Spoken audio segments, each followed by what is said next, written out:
All right, so we have some parents here from Point Loma High School, and I'd like to first talk to you, Bridgette Anderson. Can you tell me what you do for Point Loma High Tennis? Yeah, I'm the booster president. So I just started this at the beginning of 2022. In 2021, we had 30 girls try out for the tennis teams. And then for 2022, we had 60 girls try out for the tennis team. And 40 girls were able to be accommodated and play tennis. As boosters, we raise money for the things that the school can't afford to pay for.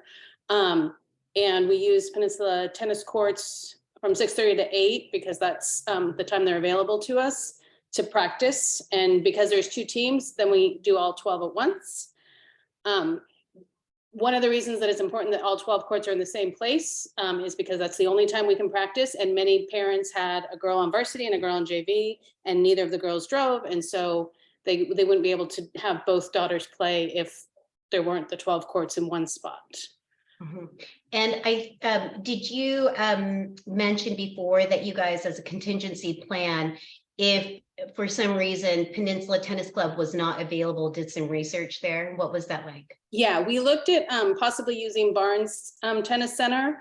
The cost was double, so our school wouldn't be able to fund it. And High Tech High already uses it. And the rumor is that they ended up having to cancel on High Tech High for a number of things. And I believe there was another school, and I can't remember which school it was. So Barnes is already accommodating 2 other schools that don't have tennis courts. We looked at using Correa. They only have 6 courts as well, and the courts don't have the proper grounds. So they said it would be an unsafe place for the girls to practice tennis.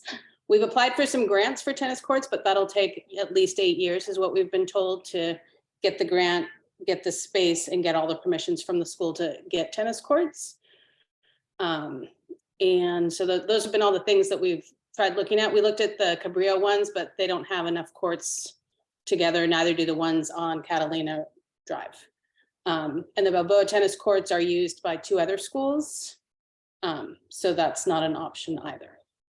So effectively, if this proposal to take 6 of the 12 courts happens, how do you think this would impact Point Loma High tennis program? I don't think we'd be able to have junior varsity teams if the courts were gone. And I'm not sure that we would actually even be able to have a varsity team because I don't know where we would do games. Because the games are in the afternoons. And so I'm not sure if we would be allowed to do that. Okay, thank you.